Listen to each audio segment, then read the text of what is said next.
Branch Chief for Population and Development at UNFPA, and I'm delighted to welcome all of you, both our speakers and our participants, to this webinar on the 2020 round of population and housing censuses, and focusing on the use of new technologies to improve accuracy, coverage, and timeliness.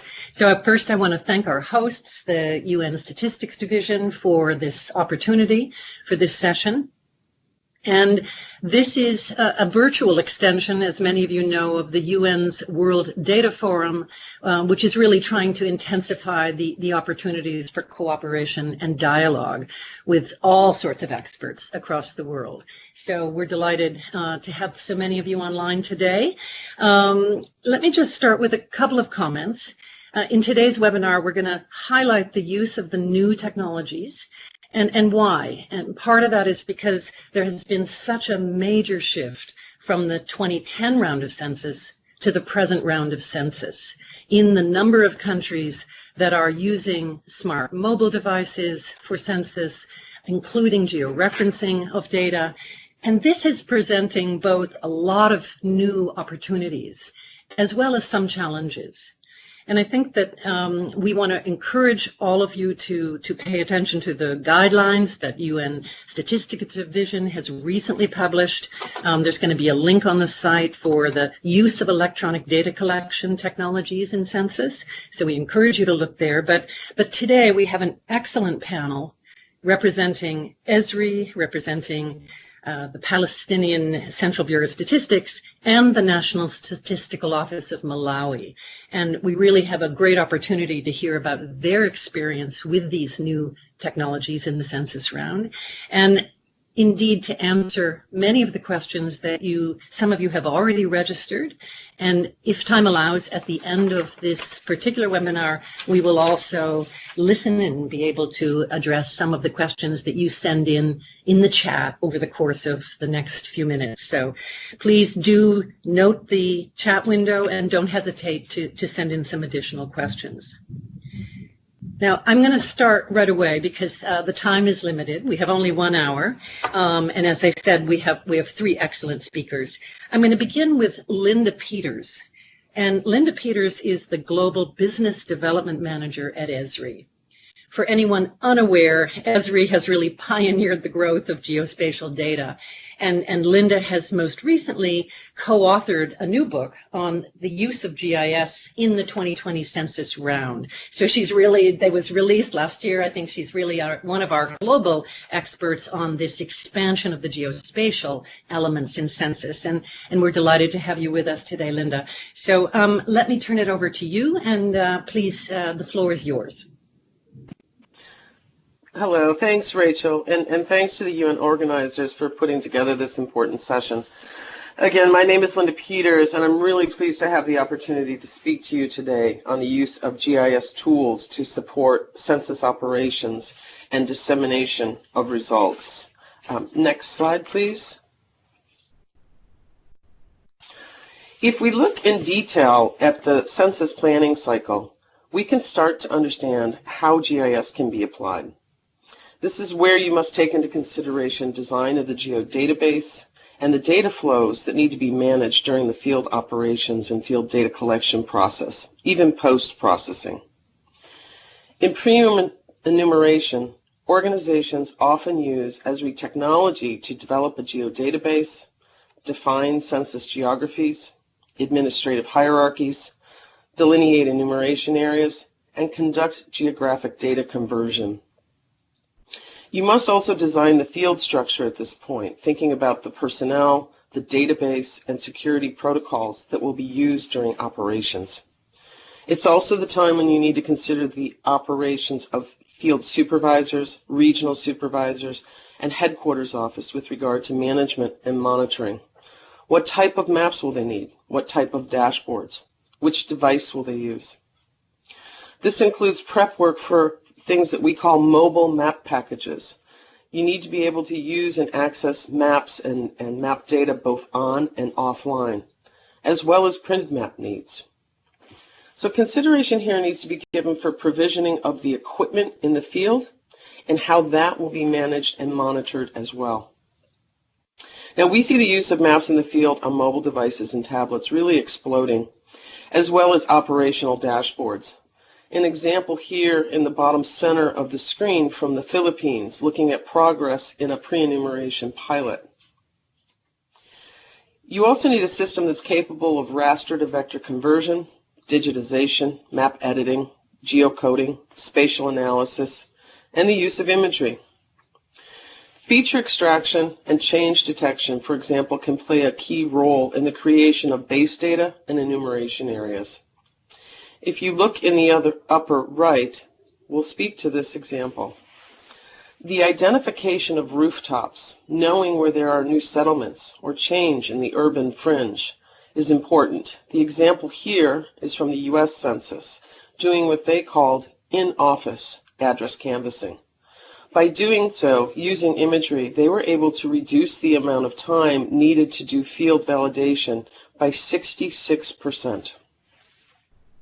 Now, GIS analysis can also help us in response outreach. Many people don't want to participate or don't understand the importance of a census. And again, an example on screen, the second image from the right, is an application called ROAM, Response Outreach Area Mapper.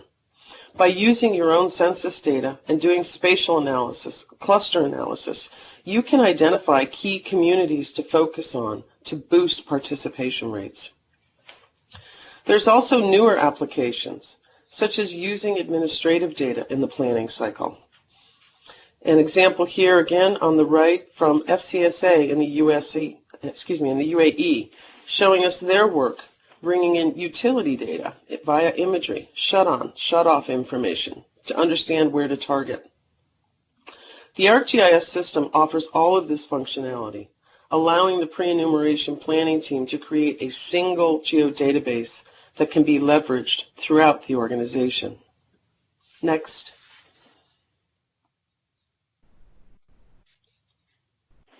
Now, ArcGIS is at the core of a smarter way to perform field work.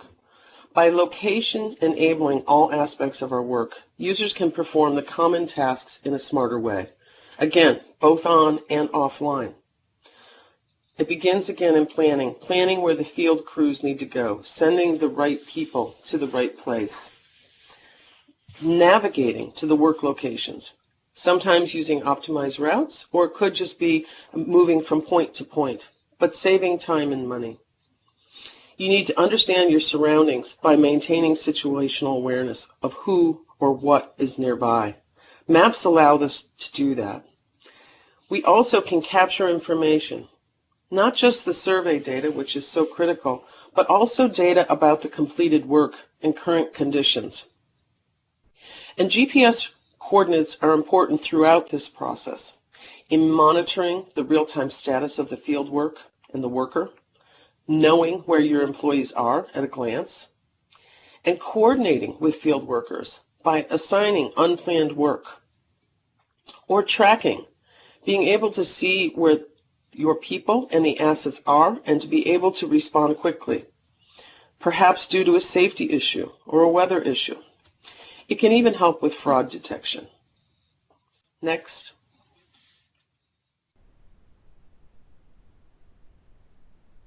Now let's take a look at the dissemination of data, the creation of information products used to communicate census findings to other agencies and the public.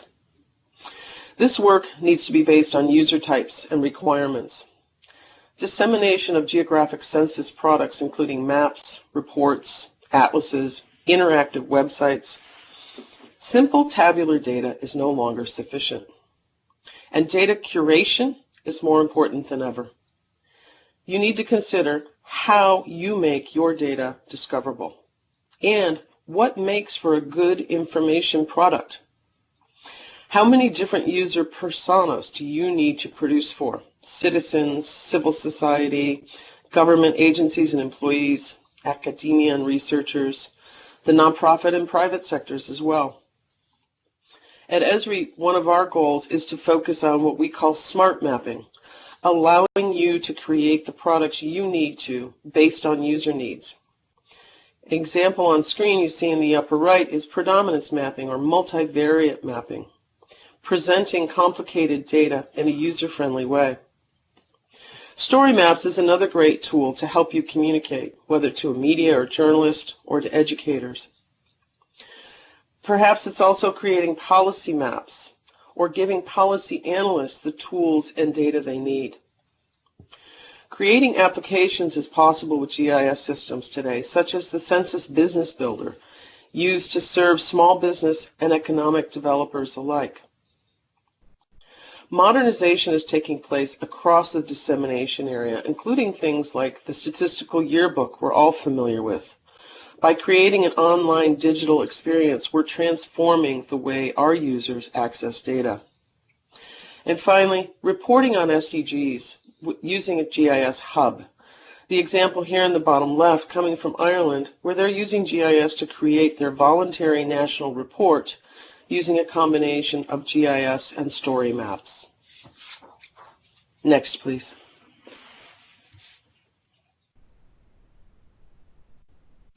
I've just shared some of the many ways we see GIS being applied today in census. I hope that you're inspired and think of new ways to use GIS in your work, and look at those guidelines that Rachel mentioned as well. Thank you. Thank you for your attention, and Rachel, back over to you. Thanks so much, Linda. Absolutely. I think we're all have the appetite whetted here. The visualization products you demonstrated just now were just fabulous. So lots of enthusiasm here at the table. I'm now delighted to introduce Isaac Shirwa. And Isaac is the Assistant Commissioner of Statistics at the National Statistics Office in Malawi. And most important is that he really successfully coordinated and managed the recent 2018 population and housing census of Malawi. He was the national manager. And this was the first time that Malawi had used CAPI for data collection. And I think we've all been very impressed with what Malawi has done, and they've really become a standard bearer in the region for the modern census. So Isaac, please, over to you. Thank you. Next. Okay, so my presentation is on the use of technology in Malawi census. Just a synopsis. Next. Yeah, we conducted our first ever CAPI-based census between 3rd and 23rd September 2018, and it really required a lot of preparations. You cannot just go into the census without preparing, as we all know, and also with the CAPI census. We engaged the U.S. Census Bureau, who assisted us with the planning process and the development of the CAPI application. A questionnaire specification tool was created, which was specified among others, response categories, formats, skip patterns, soft and hard checks, and error messages. And once we did that, we started the CAPI development, which was a technical iterative process of converting the paper questionnaire into the CAPI. Yeah, next. Yeah, the CAPI questionnaire was presented or pre-tested 3 times to ensure its efficacy, and this was literally trying to test whether the CAPI itself is working. And then we had a pilot census, which simulated almost every expected scenario during the main census. That was done a year before the census in September 2017. And we tested the questionnaire and the system that they are working, and wherever there were any issues, we are rectifying them and improving them. Prior to the development of the CAPI, we also did the census mapping using satellite imagery, and we involved the Regional Center for Mapping of Resources for Development which is a regional body based in Nairobi, Kenya, to which Malawi is affiliated, and they provided us the satellite imagery and the technical assistance. We drew the maps in the GIS lab here at the office, at National Statistics Office, using the satellite imagery. And then we're just going to the field to cross-check and verify the boundaries and the features that were seen on the maps. Next. Yeah. In terms of advantages and disadvantages, the CAPI system of data collection for census is quite good. It minimizes the errors due to the inbuilt checks. Data entry as well is bypassed as data is entered right there in the field and transmitted to the central server via internet. So we also gain on timeliness associated with the technology. And of course, it's also cost effective. Because for the case of Malawi, we shared our tablets with Zambia. So the Zambia will also use the same tablets during their census, which means that we have shared the cost of procuring the tablets. However, on the negative side, we had some challenges in some areas where the internet was not available. So had to devise new methods of sending the data. There is also need for rigorous pretests and the pilots to build meaningful and useful checks. We still discovered that by the time we were conducting the census, there were some few errors that we did not foresee that appeared in the CAPI. For instance, some enumerators were able to collect data from a different EA than the one they were assigned. I think that's something that we can correct in advance. The maps, on the other hand, are more accurate when using satellite imagery and can be done faster. Thank you.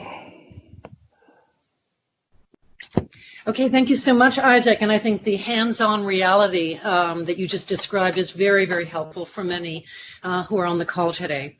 Let me now turn to our third and final speaker. I'm delighted to welcome Amjad Harb, who is the Director General of the Information System and Computer Directorate at the Palestinian Central Bureau of Statistics. Amjad Harb is responsible for the IT services, both the hardware and the software.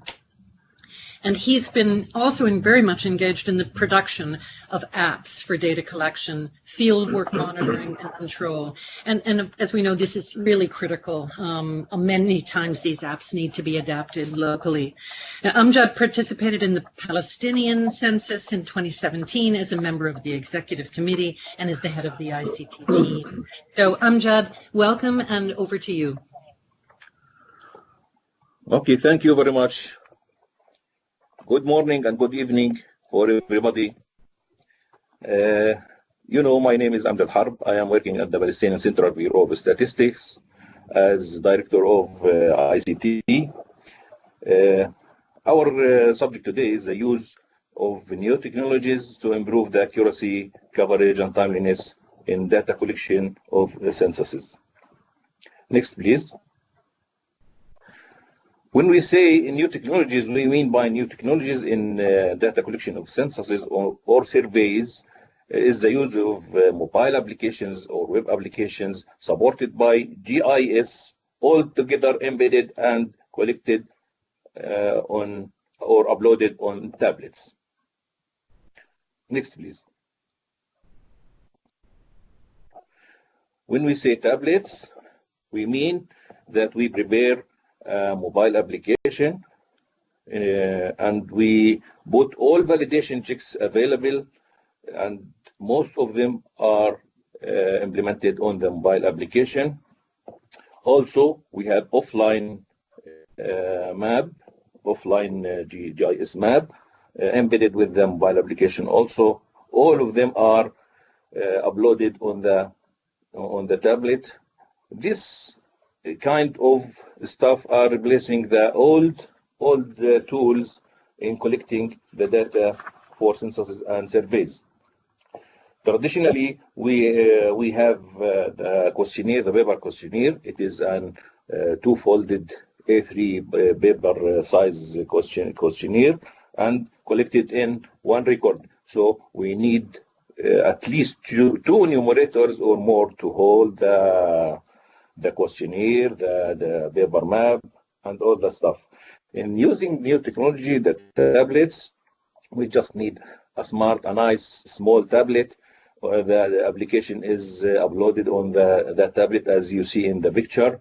A smart lady, a nice lady, is collecting the data smoothly and in an easy way.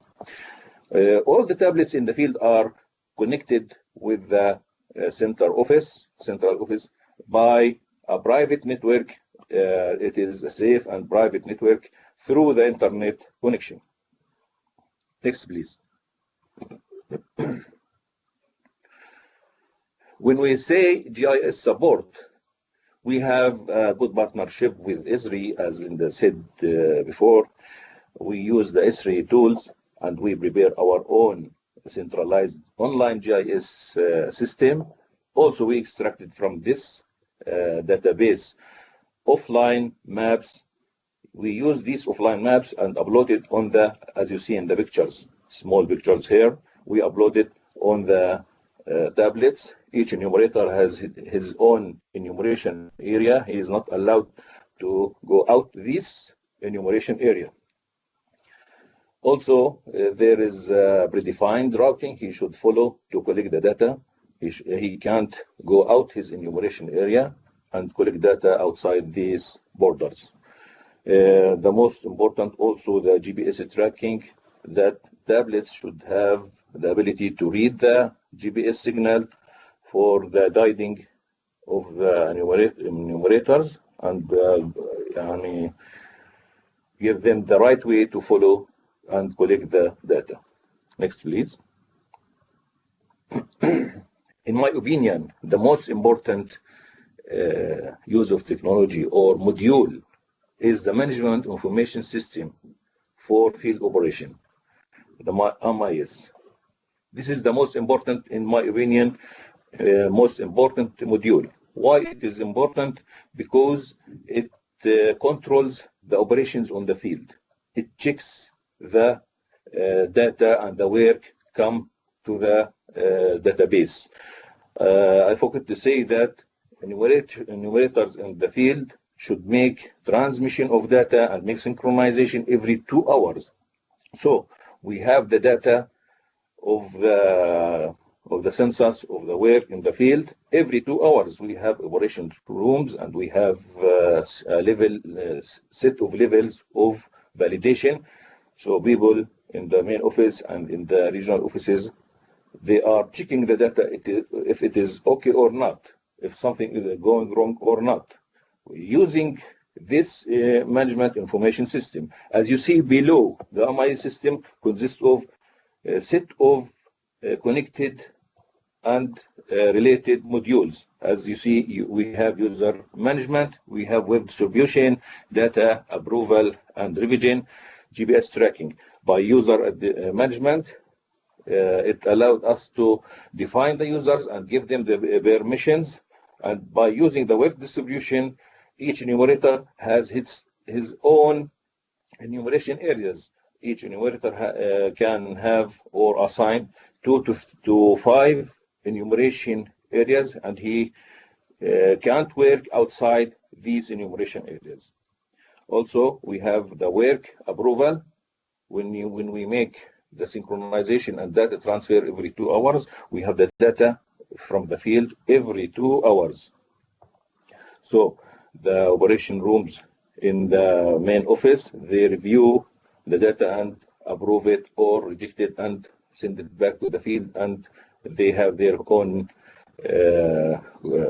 communication with the field to correct the situation. Also, we have the GPS tracking, as I said before. Each enumerator has his own predefined route. If he collects data wrong, or he is not following the right track or route, an immediate intervention should be done and correct the situation.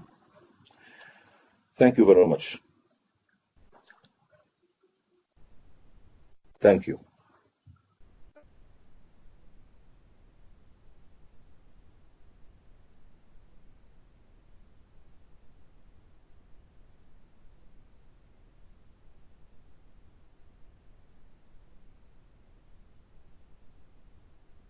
Okay. Oh, I'm so sorry. We were offline momentarily here. So thank you again, Amjad Harb. And we do now have enough time to really entertain some of both the written questions and some of the new questions coming in. So I'm going to first direct a question to Amjad Harb and Isaac. And that is, how do we make use of some of this technology to collect data from traditionally very data scarce areas, such as informal settlements, the potential to use these new modern methods to identify very remote settlements that might be missing otherwise. And we even have a question here on, and how can they be useful, for example, to identify and enumerate people who may be living on the street or homeless. I think the third question is very, very challenging, but may I first ask directly to you, Amjad, your thoughts about the use of these technologies for really beginning to enumerate in what have really been remote and data scarce areas in the past, and then we'll go to Isaac for some additional comment. Over to you. Okay. Actually, we face this problem in our work in collecting the census data. We have restricted areas. We can't go there, and we are not permitted to enter that areas, such as Jerusalem, let's say, and we have other areas that near borders, near Israeli settlements, so we are not allowed to go there. We have collected data using use the paper questionnaires in some areas with limited number of questions. So we haven't all the questionnaire, but a limited number of questions and using papers. Other way is hiring people, enumerators from that area. We hire them there, so they have their permits, their permissions to enter that area, and we are not allowed to go there. So we are hiring people from the same area that we are not able to collect data from. Also, we are participated and meeting with local communities there at that areas, and we ask for their help, and they help us in doing some work around this area. Okay. Thank you so much. Isaac, over to you. Using technologies for data scarce areas and remote settlements, please. Yeah, thank you. As for Malawi, I think some of the issues are similar to what my colleagues Amjad has just said. But maybe further to that, let's take, for example, the street kids. We have to plan it in such a way that we should know, first of all, where these people or these kids or these families reside. That's, I think, the first point, because it's very difficult to identify where they reside.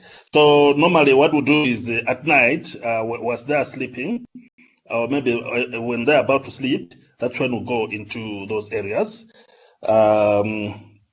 And we administer the questionnaire simultaneously throughout that area, so that because these people are too mobile, so don't double counting, and that's why I want simultaneity, which is also a property of a good census. So make sure that we collect that information at once, and then we finish with that area, then we'll go to another area altogether. So the timing issue is quite important. Otherwise, I think the way we collect the data is basically the same. With the paper questionnaire. So simply administering the questionnaire using CAPI and collecting the data orally and entering the whatever the person is the households are stating. For other areas, maybe we'll have to depend on the chiefs of that areas, the local leaders, to help us access the areas if they are too dangerous. Otherwise, we don't have those areas where it's really dangerous to collect the data. We are able to access each and every corner of the country. Thank you. Thank you so much. I think what this opens up is a question I want to pivot to that came in from Everard online here. And he's asking, really, what about the satellite imagery and how is the satellite imagery applied, the types, live feeds, et cetera. And I think that this digital mapping, the use of the satellite imagery for digital mapping is really very much linked to the previous question. Let me start with Linda on that. I know that's a new question, Linda, coming in, but I think it's really helpful if we can clarify the utility of the satellite imagery for, indeed, the location of remote settlements. So if you could start off on that, that would be super helpful. Over. Sure, Rachel, thanks. Yeah, we see a tremendous use of satellite imagery in a couple of ways. One of those is in what we call change detection. The other would be in feature extraction. So think about, if you will, first in an urban area, maybe in the urban fringe, where you've had a tremendous amount of growth. By using imagery, maybe going back to the 2010 round, getting some imagery from that period of time and comparing it to a current year image, let's say 2019, you can start to identify those areas of change. And from that, once you know where those change areas are, using GIS technology, you can actually extract the features. That could be simply putting a dot on the center of the rooftop of the building to identify new structures, or it could be to extract building footprints so that you have a much more accurate database to use in the enumeration planning.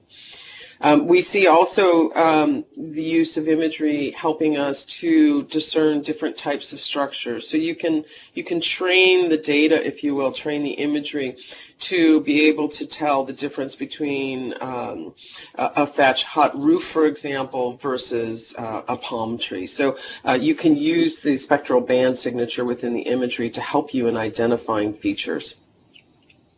That's one of the key ways. Thank you. Thanks. Yeah, thanks so much, Linda. I think very, very helpful. I think we have another question we may want to come back to, which is sort of access to satellite imagery.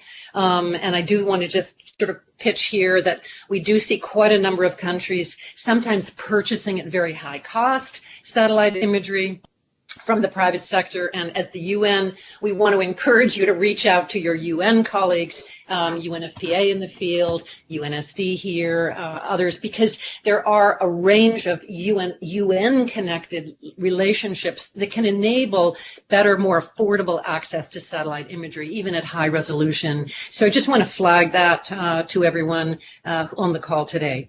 Now, we're going to shift to a different question, and that is, how can countries integrate, it's linked again, the census cartographic mapping software with CAPI software for enumeration data processing and management so that they can actually produce population summaries by enumeration area and at subnational level and national level. Again, we'll start with Linda on that. I just want to, but I'm going to extend that out to Amjad Haub as well. So Linda, first, I think, again, the question is how you can integrate the cartographic mapping with the CAPI software so that you can define those boundaries well enough to come up with enumeration area estimates of the population. And that's so important as we start to look at subnational, leaving no one behind, et cetera. So first to you, and then we'll come to Amjad. Over.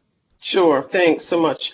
So we see mapping software being used in the field with CAPI applications. It starts with our own application, Survey 123, which allows for the data collection, the census data collection, as well as map data and map edits, and provides you with the tools and dashboards.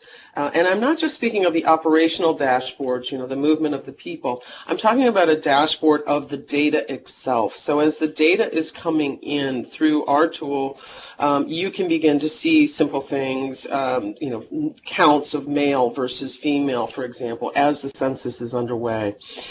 It's also important as you think about this integration, though, that the app is tied to the geodatabase because you can much more easily produce the geographic aggregations and counts at the national level and also at other administrative levels. So again, using our own tools, we do that. We've also done integrations with other tools such as Survey Solutions to allow you to use Esri tools and tie that mobile application into the back end, into your geodatabase. Thanks. Thank you so much. To you, Amjad, on the same question, essentially here, you know, the potential of this technology to allow much finer resolution, smaller areas in which populations can be estimated. Please, over to you. Actually, we use our own software. We use the Microsoft.NET services and techniques in handling with the maps, offline maps uploaded on the tablet. So we previously we have over 3 months preparing our central GIS system. We go to every building, every street. We have several layers. We prepare our own GIS system, and after that we prepare the districts maps. Each map has its own layers in the district for the buildings, for localities, for the enumeration areas, and we divided the enumeration areas depending on the number of households in the certain area. About, in average, every 150 households, we make them as a separate enumeration area. Also, we have certain services, as I said before, that embedded these maps with the tablet, and the tablet should have specifications that allow the tablet to read the GPS and compare it with that map, and to make it available for the enumerator to track and collect the data correctly. Thank you. Okay, thank you so much. Isaac, did you want to weigh in on that question before we shift to a new topic? Just to agree with my colleagues, I think it's possible to you can make use of the satellite image array to aggregate the data by enumeration areas. Here in Malawi, we have what we call traditional authority areas, then districts, up to national level. As the enumerators were collecting the data, they were actually taking GPS points for the household. So all the particulars of that household and the GPS point are matched. So you can aggregate that information by EA, and then you cascade over to the district and the national level, or even the traditional authority areas, as I said. And we also made sure that the demarcation of these enumeration areas do not crisscross the administrative boundaries, so that this aggregation is possible at the administrative level. Thank you. Thank you so much, Isaac. We're going to pivot to a different set of questions here, and we have some very important questions here about issues of security and confidentiality. So how do we address security and confidentiality issues when using the new technologies, and do they pose sort of new risks and added risks that need to be managed in this new modernization phase? Again, I'm going to start with Linda, but then I'm going to move to both of our other presenters on this point. Please, Linda, if you could begin. Yes, thanks, Rachel. This is a really important question because security needs to be addressed throughout the entire system, not just the GIS system. But I'll speak specifically to the GIS system. We look at security through the data collection process and also in the data dissemination process. If we start in the data collection process, it starts with the mobile device. And you really have to think about having multiple levels of security. You know, of course, all of us on our own mobile phone today probably have some sort of hardware security, some sort of passcode we need to unlock it. That's important. But it's also important to think about the data itself, the data encryption on the device. The data should be encrypted while it's at rest on the device. It should also be encrypted while it's in transit, going from the device to the cloud or to your own servers.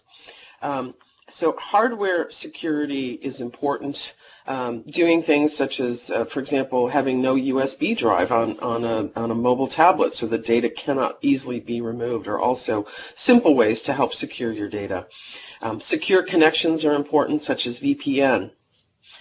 If we think about the other end of the process in the dissemination of data, we have to think about those rules to protect the privacy, and this is where data aggregation really comes in, and GIS can help us because we can configure those rules within a GIS system to help us protect and secure that data. So when a user comes on and wants to drop a point ad hoc in a certain place and get information, if it's too small of an area, say there's only 1 or 2 households represented, the rules can help us prevent from dissemination of that data. So we need to use the technology to our advantage. The tools are there to do that. And I'll post a link in the chat where you can go read online about some of these security ideas. Thanks so much, Linda. Amjad Harb, as an IT specialist, you must contend with this all the time. So please, we would love some comment from your side. Yes, actually, I fully agree with Linda. There are several levels of security and confidentiality for the data. First of all, the security of the device itself. The device should have a good back and good handling in the field. This is one part of the security. But the data is also should be encrypted. No one can see the data unless he has his own permissions. Also, during the transmission and synchronization of the data is also encrypted. Another thing is each tablet, we put a micro SD card, a memory card installed on that tablet. When we make the transmission, a copy of the data was put on this memory. Why? Because if the device is damaged, we can extract this micro SD card and get the data from there, but it will be encrypted, and in the main office it will be decrypted and extracted. Also, the users or the enumerators, as I said before, the MIS system using the user module. Not everybody can work on the mobile application, even if he is as enumerator. No one except the predefined enumerator that the system allowed him to enter to this tablet. He has a username and password. His colleague can't access to his tablet and go through the data and see what he is working there. Okay, thank you very much. Thanks so much. And again, we'll go to Isaac on the same question, only because we just know that the privacy concerns are very significant. So, and from your side, most recently, how has that been grappled with in the context of Malawi? Yeah, basically, I think what Amjad has said is almost the same that as here. We have a Statistical Act of Parliament, which places confidentiality as a very, very serious issue. And it's actually a crime to break that law, punishable by even a prison sentence. So we really put a lot of effort and emphasis on confidentiality and privacy of the respondents. You can imagine that you are interviewing the president, and you don't want that information to be to leak out to anybody else. So we put in place quite a number of mechanisms to ensure that the privacy and confidentiality of the people is respected. For instance, I just said of the VPN issue. We also use the VPN to transmit the information so that nobody can access that information until it reaches the server here at NSO. And we also protected the tablets from intruders by giving the enumerators passwords. Each enumerator had his own password. It was an offense for an enumerator to share his password or her password to another enumerator. So basically, I think we achieved quite a lot of confidentiality during the census. Thank you. Thank you so much. And I know this is the topic of, we had a topic on this in Nairobi at our summit, UNFPA, in November. And there is indeed, I know, quite a lot of expertise around the world. And we've been talking through the need to try to consolidate and share more of that. Okay, we're going to now shift to a different question. We've had quite a few questions coming in on broadband requirements. And we want to address this because there seems to be some anxiety here that, oh, we don't have really excellent internet coverage across our country, and hence maybe we can't use these modern methods. So I think it would be really, really useful to offer some reassurance and describe a little bit some of the opportunities to work offline with handheld devices, and then to upload data at a later point, et cetera. So, Isaac, would you like to start on that side? I think we want to dispel concerns that broadband internet access across a country is in any way a prerequisite for adopting some of these more modern methods. So, Isaac, please, first to you. Yeah, actually in Malawi, that was one of our biggest challenges. There were two challenges that were afraid of: the internet and the electricity, because some places they also don't have electricity. So maybe charging of the tablets would have been a problem. But I think we realized later on that it was the fear of the unknown, because the pilot showed that we can do it. For instance, in terms of the internet, just as you have said, they collect the information. After all, the information is collected offline, and for us, we aggregated that information through the what we called control center supervisors. They were collecting the information from the enumerators, and if they didn't have internet in that area, they were given vehicles so they could go to a place where there is internet and send the information. So we discovered that all the information was being sent in real time. As soon as they finished collecting the information, the data, they send it to the supervisor through Bluetooth, and then the supervisor will send the data immediately. If it doesn't have internet, just drives to a place where there is internet and sends the data. So we didn't have much problem on that one. Thanks so much, Isaac. Amjad, Harp, would you like to add something from the Palestinian experience on this point? Over. Okay. Actually, 2017, we didn't have 3G technology. We are not allowed at that time to use this technology because we are under occupation, as you know. So what to do to have internet connection in the field? We need to make synchronization and then transmission every two hours to check data, and if it is okay, and review it and approve it. So we depend on 2G technology. We provide each tablet, we put a SIM card for cellular phone. We have the service of data transmission using that SIM card using 2G technology. So, and we go forward and do our work and makes the synchronization at that time. Okay. Okay, excellent. Thank you so much. We're going to take two more questions here. The first one has come in from Jasmine, and we're going to go to Malawi on this. So, Isaac, the question is, please, what are the cost and time benefits?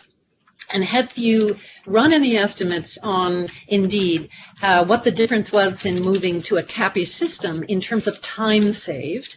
And likewise, to be candid here about maybe some upfront initial costs that seem higher, but then where those other costs are saved for enumerators, et cetera. So there's a few questions coming in here on what are the time advantages and what are the cost advantages for shifting to these more modern methods. So Isaac, first to you, dear. Yes, there are costs for everything. There's a cost. Initial cost of buying the tablets can be quite high, and it was quite high. But as I said in my presentation, we shared our tablets with the Zambia, and that meant sharing the cost and the burden of procuring the tablets.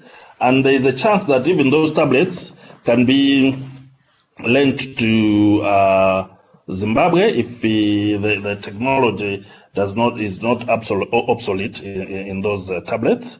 So I think what I would encourage countries to do is to try to share costs if the burden on a single country is very high, because you are buying so many tablets at once, which maybe the NSO itself may not use for another activity in the next 10 years, and even after 10 years, maybe the technology has changed and you may need to buy new tablets. So the best thing is to encourage countries to share the burden with the other neighboring countries who are also about to conduct the census.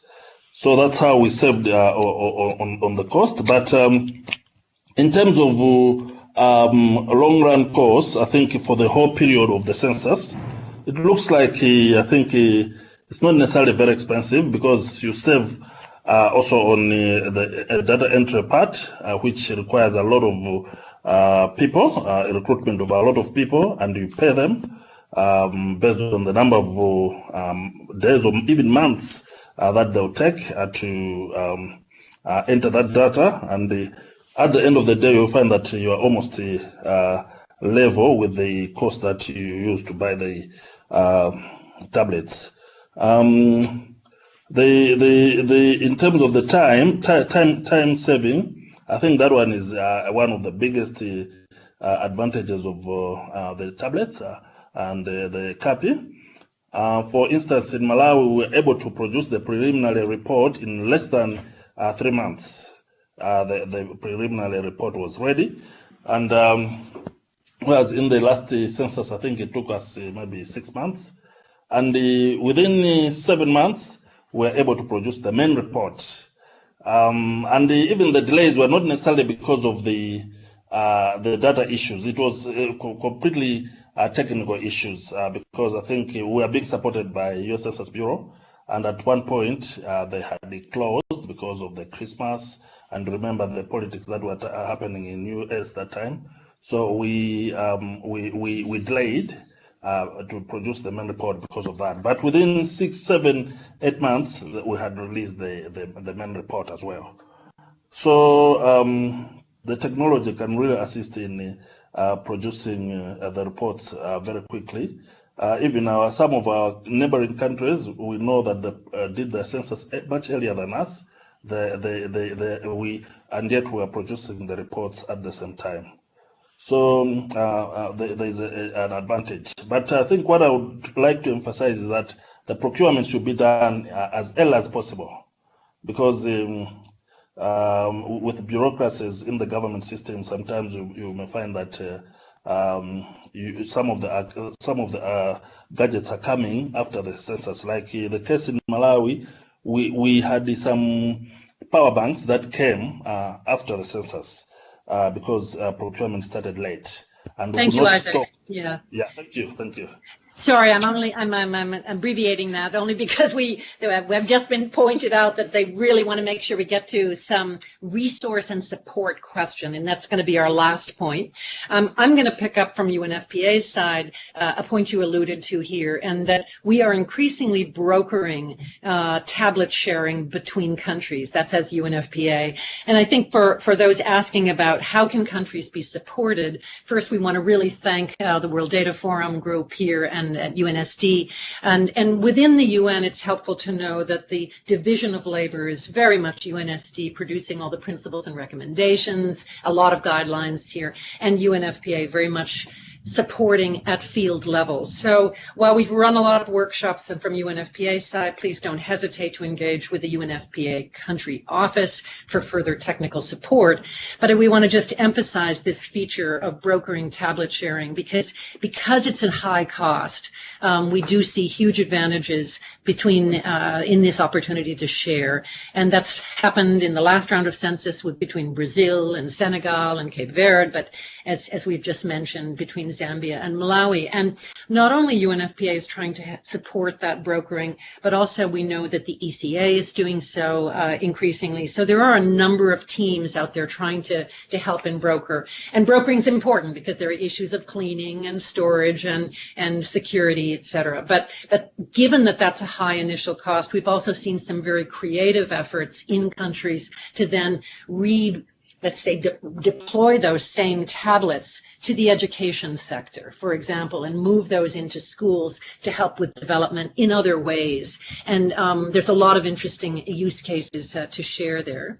I just also want to mention, in addition to, of course, UNFPA's broad support, we also have the very exciting Grid 3 project, which is a project we share with support from DFID, also with the Bill and Melinda Gates Foundation, and for which we partner with the University of Southampton, the Flomunder Foundation, and Columbia University. And Grid 3 is a very, very exciting project that's offering some deep connections and support to governments, particularly as they move to the use of some of these, mostly the geospatial work. And then also, how do we analyze those data to be most creative for development? I also want to give a last moment here to Esri, because they have a really promising, of course, and really important subsidy that they're providing to governments. So Linda, very quickly on your program from Esri in support to countries.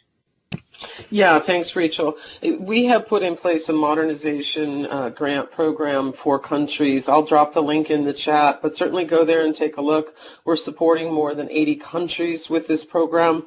It allows you to get access to our enterprise level GIS technology in your good work. Thanks. Back to you, Rachel. Okay, thanks to all. Given the time, I'm afraid we now need to just thank our experts and thank all the people who participated today for the really important questions. We hope this has been fruitful, and we thank also again UNSD, and we say signing off, and we hope you have a very good rest of the day and evening. Thank you. Thank you. Thank you. Thank you very much. Thank you.